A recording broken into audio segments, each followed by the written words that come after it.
سب سے اولا ہو آلہ ہمارا نبی، سب سے بالا ہو آلہ ہمارا، کون دیتا دینے کو منہ چاہیے، دینے والا ہے سچا ہمارا نبی، غمزدوں کو رضا مجدہ دیجئے کہ ہے بے کسوں کا سہارا ہمارا نبی کریم سید عالم صلی اللہ علیہ وسلم دائیں بائیں آگے پیچھے خیال رکھتے کس کو کس وقت کس انداز میں کتنی حاجت ہے۔ حضرت مقداد حضور کے غلام ہیں، وہ کہتے ہیں میں تھا اور میرے ساتھ 2 صحابہ اور تھے، ہمیں بھوک لگ گئی، مدینے میں کچھ قحط کا سما تھا، کئی دنوں سے بارش نہیں ہوئی تھی، فصلیں نہیں پکی تھی، فرماتے بھوک نے بڑا ستایا۔ ہمارا یہ طریقہ تھا کہ جب ہمیں شدید بھوک لگتی تھی تو ہم کسی صحابی سے کوئی مسئلہ شرعی مسئلہ دریافت کرتے تھے۔ یہ اب جا کے ہر قاری صاحب پہ ہر امام صاحب پہ فیٹ نہ کر دینا بات، آپ باتیں سنتے ہیں پھر ترجمے اپنی مرضی کے کرتے ہیں، جا کے ہر مولوی صاحب پہ فیٹ نہ کر دینا۔ کہتے جب مسئلہ پوچھتے تھے نا کسی صحابی سے تو پہلے روٹی کھلاتا تھا پھر مسئلہ بتاتا تھا۔ اب میں پہلا وضاحت کر لی یہ گل کی آپ، اس لیے میں نے اگلی بات بعد میں کی ہے، کیونکہ آپ نے اسی صاحب سے روٹی کھلانی ہے نا جس حساب سے اپنے امام کو تنخواہ دیتے ہو، اسی صاحب سے روٹی کھانی ہے نا اس بیچارے۔ تو فرمانے لگے کہ جب نہ ہم کسی شخص سے کسی صحابی سے مسئلہ پوچھتے نا تو پہلے وہ، اس لیے یہ جو آستانوں پہ لنگر ہوتا ہے، یہ جو بزرگان دین خانقاہوں پہ لنگر رکھتے ہیں، یہ صحابہ کا طریقہ ہے کہ جس کو دین بتایا جاتا تھا اسے پھر لنگر بھی کھلایا جاتا ہے۔ بہت سارے لوگ اس کا مذاق اڑاتے ہیں کہ یہ کیا ہے، بھئی یہ رسول اللہ کی سنت ہے، صلی اللہ ہو، پڑھیے درود صلی اللہ ہو، چلے جنہوں نے پہلے نہیں پڑھا وہ بھی شامل ہو جائے، پڑھے صلی اللہ تعالی علیہ وسلم۔ فرماتے ہیں اس دن بڑی بھوک لگی، 3 دوست تھے ہم، 3 صحابہ تھے، ہم نے حضرت ابوبکر صدیق کو گلی میں کھڑا کر لیا۔ سب صحابہ کے حالات کچھ نہ کچھ ان دنوں میں نا ٹائٹ تھے، کمزوری تھی، چونکہ فصلیں نہیں تھی، بارشیں نہیں تھی۔ کہ ابوبکر ایک مسئلہ پوچھنا ہے، کہتے کھڑے کھڑے جناب صدیق اکبر نے کہا پوچھو، پہلے روٹی بھی ساتھ پوچھتے، کہنے لگے چلو پوچھو، کہتے مسئلہ پوچھا اور بتا کے رخصت ہو گئے۔ پھر ہم نے حضرت عمر سے پوچھا، انہوں نے بھی سوال کا جواب دیا پر کھانا نہ پوچھا۔ پھر 2-3 اور لوگوں کو ہم نے ٹٹولا، لیکن اس دن سب نے مسئلہ ہی بتایا، روٹی نہیں پوچھی۔ حضرت مقداد کہتے ہیں ہم نے پروگرام بنایا حضرت عبد الرحمن ابن عوف سے مسئلہ پوچھنے کا، تو میرے ساتھ والے دونوں کہنے لگے بس کر، بڑے آزما لیے، اب چل سیدھا دروازہ رسول پہ چلے، اب مسئلہ پوچھنا ہے تو ان سے پوچھنا جن سے سن کے ساری دنیا مسئلے بتاتی ہے، انہی سے پوچھتے ہیں، ڈائریکٹ چلتے ہیں۔ کہتے ہیں ہم آئے مسجد نبی میں، حضور بیٹھے تھے، حضرت مقداد کہتے ہیں ہماری بکریوں کے تھنوں میں دودھ خشک ہو گیا تھا، حضور تشریف فرما تھے، السلام لی، دست بوسی کی، یاد میں بیٹھ گئے، حضور ایک مسئلہ پوچھنا تو حضور مسکرائے، فرمانے لگے لگتا ہے بھوک لگ رہی ہے تم تینوں کو، مجھے مسئلے کی سمجھ آ گئی، بھوک لگی ہوئی ہے یا رسول اللہ بڑی؟ فرمایا میری 4 بکریاں ہیں اور اللہ نے فضل کیا قحط میں بھی ان کے تھن دودھ سے بھرے ہوئے، فرمایا جاؤ 3 تم ہو 4تھا میں ہوں، اس طرح کرنا 3 بکریوں کا دودھ تم پی لینا، 1 کا میرے لیے لے آنا۔ کہتے ہیں یا رسول اللہ ہم پی آئے، تو حضور نے فرمایا رکو جب تک تمہارا دل کرے میرے مہمان بن سکتے ہو۔ فرماتے ہم 3 دن نبی پاک کے مہمان رہے، صبح و شام 4 بکریوں کا دودھ دھوتے، 3 کا پی لیتے، 1 پیالہ حضور کے لیے رکھ لیتے۔ فرماتے ہیں تیسرا دن آیا نا، حضرت مقداد کہتے ہیں وہ تو سو گئے دودھ پی کے، پر وہ جو نبی پاک کے لیے پڑا تھا نا، میری بار بار توجہ اس کی طرف جاتی ہے، بار بار اور میرے اندر سے آواز آتی کہ حضور کو تو بڑی خدمت کرتے ہیں صحابہ، تو حضور نے تو شاید کچھ اور کھا لیا تو پی نہ لوں، پی نہ لوں۔ کہتے کئی دفعہ میں نے روکا پر میں نہ ہی اپنے آپ کو روک سکا، میں پی گیا حضور کے حصے کا بھی دودھ۔ جب میں پی گیا وہ دودھ،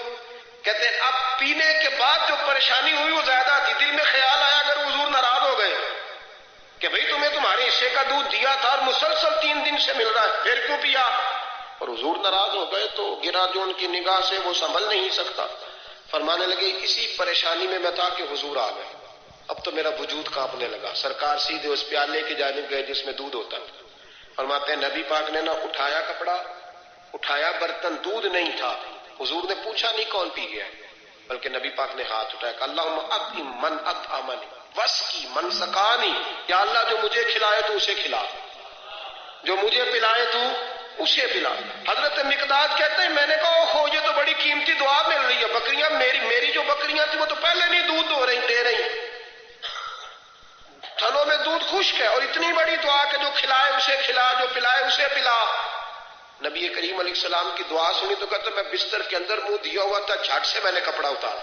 چھری پکڑی اور اپنے باڑے میں چلا گیا کہ ایک بکری ذبح کر کے لاتا ہوں، حضور کو کھلاتا ہوں تاکہ یہ دعا مجھے مل جائے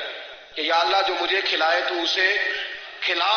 فرماتے میں بکریوں کے باڑے میں گیا، جن بکریوں کو کئی دن ہو گئے تھے دودھ نہیں دیا تھا، جیسے میں نے چراغ جلایا میں حیران ہو گیا کہ سب کے تھن دودھ سے بھرے ہوئے۔ کہتے میں نے 3-4 بکریوں کا دودھ دھویا،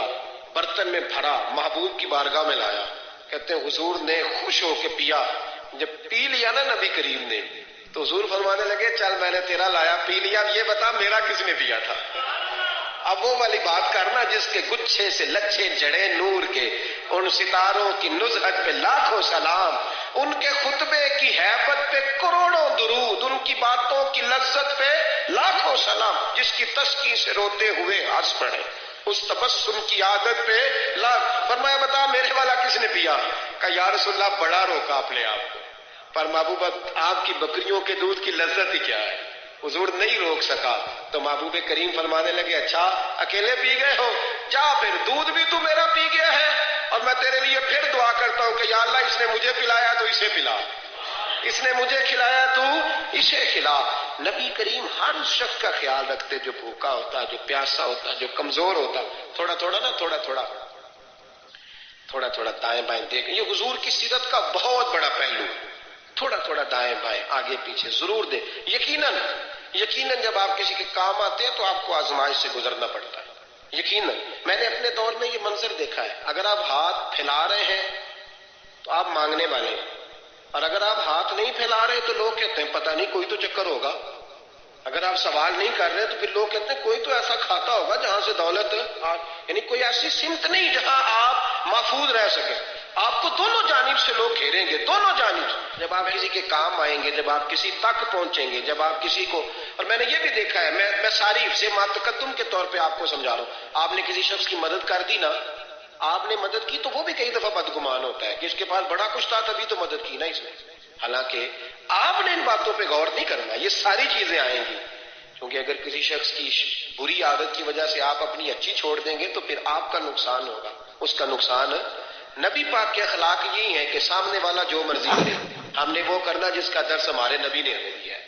ہم نے وہ کام کرنا جس کا پیغام ہمارے رسول نے ہمیں دیا، اس لیے بڑی خیر کریں، دائیں بائیں آگے۔ کچھ لوگ بہن بھائیوں سے اچھا سلوک کرتے ہیں، جواب میں اچھا سلوک نہیں ملتا، مجھے پتہ ہے نہیں ملتا، آپ یہ بتائیں کہ ان کے ساتھ اچھا سلوک اللہ کو راضی کرنے کے لیے کیا تھا یا جواب لینے کے لیے کیا تھا؟ آپ نے نہیں دیکھنا کہ سامنے والا کیا کہہ رہا ہے، آپ نے یہ دیکھنا ہے کہ اللہ کس بات میں راضی، اللہ کے رسول کس بات میں راضی، میری آخرت کا نفع کس چیز میں، میری روح کو، میرے ضمیر کو اطمینان کیسے ہے، یہ تصور رکھ کے جب خیر کریں گے تو پھر اللہ بڑی ہی بھلائی